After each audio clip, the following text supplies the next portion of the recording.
Whether you're looking for some scary VR games for your next Halloween party, some alternatives to Phasmophobia, or simply looking to fill your pants with some good old-fashioned butt gravy, I'm bleeding! the VR Grid has you covered. We present to you the definitive buyer's guide for all things scary, spooky, startling, and horrific in virtual reality.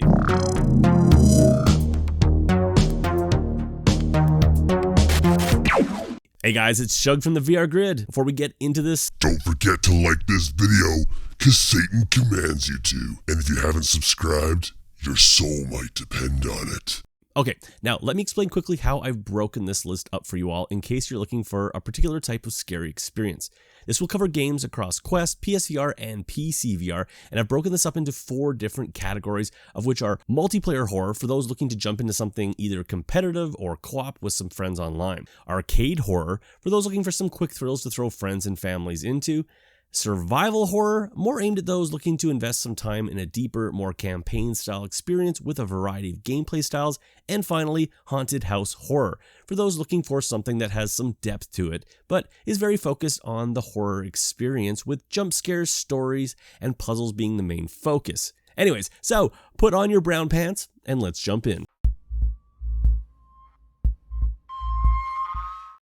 Kicking things off, the king of multiplayer VR horror, Phasmophobia.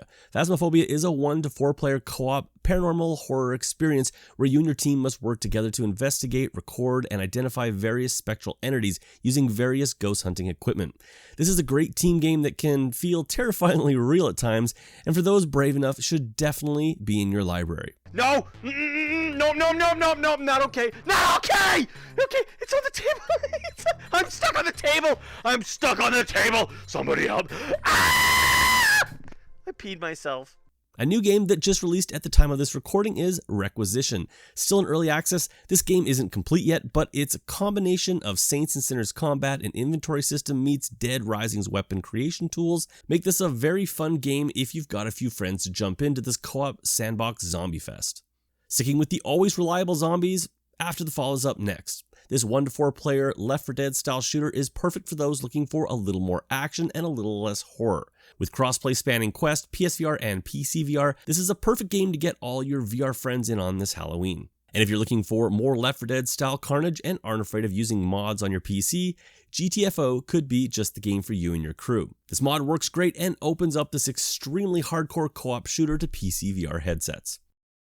Hopefully, you're not done with zombies, as I've got more than a few left. Killing Floor Incursion is up next and could have easily been under the survival horror category due to its fun, though short, single-player campaign. However, with the ability to co-op the campaign and a fun 2-player horde mode, this is one to keep in mind for those looking for something to dig into co-op with a friend. And another game that scratches the same itch as Killing Floor is Arizona Sunshine. The first title from the makers of After the Fall, Arizona Sunshine offers up a decent-length zombie-filled campaign complete with 2 DLC expansions, all of which can be tackled solo or co-op with a friend. And another zombie game, and one more title that could have fit under the survival horror category, that is Survive, a single-player survival campaign, but a game that is much more fun played co-op with up to 4 online friends. Survive features large, explorable levels where scavenging and crafting is key, and violence is a must. Now, if you're looking for some co-op fun this Halloween but don't want to spend money on new games, perhaps try looking at a few games you may already have in your game library. Both Contractors and Alvo feature their own riffs on the Call of Duty zombie mode and might just scratch that horror itch without biting into your wallet. Now, I started this off with Phasmophobia, and for good reason, but if you're feeling a bit burnt out on that game and looking for some similar styled games, these final 3 multiplayer horror games might be exactly what you're looking for. First up is Forewarned. Think Phasmo, but inside ancient tombs. This investigative gameplay is very similar here, but the game trades up a little in the horror department for a few more gameplay elements like puzzles and light combat. Next up for Phasmo fans is Devour, and another 1 to 4 player co-op horror title that puts a slightly more demonic and cult-like twist on the Phasmophobia formula. And finally, Inside the Backrooms is one of the newest games on this year's list. Still in early access but already getting great reviews, this Phasmo-like title has a stronger focus on progression than previous titles as you push further and further into the levels, identifying evil forces and trying to survive.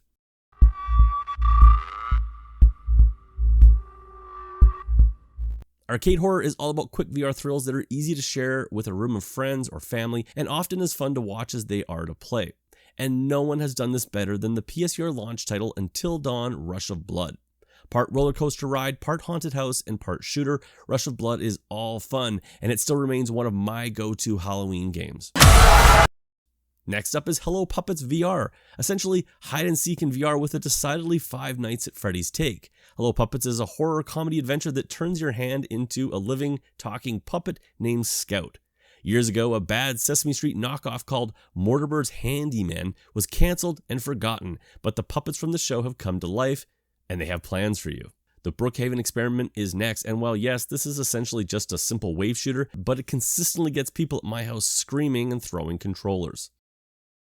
And speaking of simple games to put people into, if you have a PSVR headset and can find the Resident Evil 7 teaser demo titled The Kitchen, which was on one of the demo discs, it still stands as one of the best horror adrenaline shot experiences to put people into to date. All they have to do is sit there and pucker their butthole.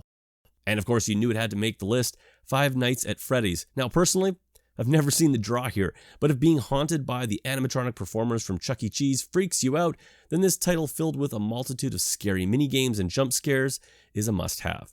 Now, if you're looking for something else maybe similar in tone to Five Nights at Freddy's, I have a bit of a hidden gem for you called Duck Season. Duck Season is actually from Stress Level Zero, the guys who made Boneworks and Bone Lab. Duck Season is essentially Pixel Ripped meets the NES classic Duck Hunt inside a horror movie, where the dog who collected the ducks, well, he has a bone to pick with you. I'll just leave it at that. Now, on the other hand, if you want the Five Nights at Freddy's style of gameplay but want a more grounded, more adult tone, there is the game Death Watch. Kind of a mishmash of Five Nights at Freddy's and Phasmo, Death Watch sees you keep a keen eye on every camera and even your present location for any supernatural occurrences. Possible events vary from audio to victims and paranormal sightings, plus many more. Using your computer systems, you must log each event to gather enough data to eliminate the entity before it eliminates you. And finally, though this last title could have fit under the haunted house horror category, I think Affected the Manor suits this category better as it puts players in short, horror-filled haunted house sessions, where the only real objective for the player is to walk through the house and scream.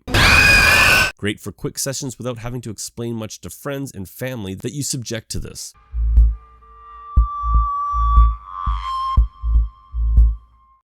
First up is Layers of Fear, where you must delve deep into the mind of an insane painter and discover the secrets of his madness, all while exploring a constantly changing Victorian mansion. Next is Blair Witch VR, and while technically much of this takes place outside a haunted house, it still checks all of those boxes as much of it has you wandering in the dark, solving puzzles, and getting the shit scared out of you. This is a must-own for fans of the franchise, but recommended to anyone looking for a great horror VR game. Bonus points here though for giving you a dog companion to ease the dread a bit. Next up is Home Sweet Home, and while I almost left this off my list due to it being episodic and only getting the first episode in VR, what's here people seem to love, and it still works as a standalone experience. Recommended for those looking for an Outlast type of game where you spend a lot of time running and hiding. And speaking of running and hiding, here's a little hidden gem, Intruders Hide and Seek. Essentially, the gameplay is all in the title, but this one has you playing a kid hiding from some home invaders in a slight Home Alone inspired setup. Honestly, more a stealth game than a straight up horror title, but I'm sure results may vary depending on your tolerance for scary games. And for something again with a slightly different flavor, Transference, a psychological horror with some Hollywood money behind it. Recover a fragmented family as you shift between the corrupted consciousnesses of individual perspectives of that family and attempt to piece together their mystery. Next up is pretty much a walking simulator, but one that is sure to mess with you and leave a mark on your psyche. I give you Here They Lie, a PSVR launch title that has stood the test of time. Don't Knock Twice is up next. Based on a psychologically terrifying urban legend, one knock to wake her from her bed, twice to raise her from the dead, Don't Knock Twice has you exploring a grand manor to save your estranged daughter and uncover the frightening truth behind the urban tale of a vengeful demonic witch. This one ranks pretty high on the butthole pucker meter. The Exorcist Legion is a 5-episode series based on the famous film and has you investigating a new demonic possession as you delve deep into the heart of the supernatural and learn the trade of demonic exorcism. This can be bought individually or as a series. Dread Halls is up next and is vintage VR horror that has stood the test of time since 2013. This procedural dungeon horror title sees you trapped inside a massive dungeon. Explore it, survive it, and find a way to escape. Your only weapons will be stealth, your own courage, and a faint light. Next up is Paranormal Activity: The Lost Soul. Based on the film series, this is the definition of a haunted house horror title, as the game revolves around you openly exploring this house and its mysteries with zero handholding and randomized scares. Warning, bedwetters may need adult diapers before playing this. And finally, Wraith the Oblivion Afterlife, one of the more recent titles on this list. Here you play as Ed Miller, a photographer who dies during a mysterious seance and has become a wraith, a restless undead spirit. Desperate to learn the reason for your death, you'll use supernatural abilities to explore the Barclay Mansion, the site of your untimely demise, and reveal its dark secrets.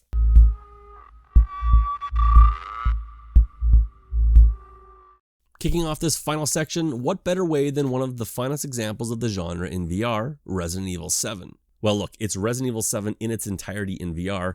What else is there to say? This is first-class VR, and if you have a PSVR headset, you need this game.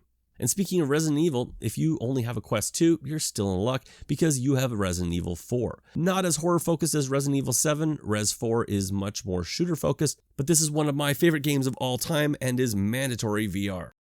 Next up is a bit of a hidden gem and highly recommended for those who have played the Resident Evil games in VR and are looking for something similar to scratch that itch. Lies Beneath is essentially a living comic book with some strong Resident Evil inspirations and really a great game in its own right. Now, while Doom VFR should probably get honorable mentions here, it really isn't what I would call survival horror, as it's more of a straight-up shooter. However, Doom 3 in VR certainly qualifies and takes the next spot on this list. Alien Isolation is up next, and while this isn't an official release in VR, it's actually a mod. It's an incredible mod to a great game, making this possibly one of the scariest games on this list as you spend the bulk of the campaign being stalked by a xenomorph. If you have PC VR, this is a free mod that is easy to use. Do it. The Persistence is next on this list. A horror roguelite, you must survive aboard a doomed deep space colony starship overrun with horrific and murderous aberrations. Explore, evade, gather resources, upgrade abilities, and fabricate an arsenal of weapons to fight your way through multiple floors to bring the ship back to Earth. And next up is Cosmodread. Created by the same mastermind behind the classic Dread Halls, Cosmodread could pretty much be described exactly like The Persistence, except with a focus on the dread part. The Walking Dead Onslaught is up next, and while obviously the lesser of the two Walking Dead titles, I still found this a worthy VR survival horror title in its own right, that focuses more on arcade action than straight-up survival. And the last one on our list, but of course worthy of being saved for the end, The Walking Dead Saints and Sinners. Maybe not the scariest game on this list, it is one of the best games on this list, as it combines story, combat, resource gathering, and crafting all together to create a fantastic VR game and an absolute no-brainer.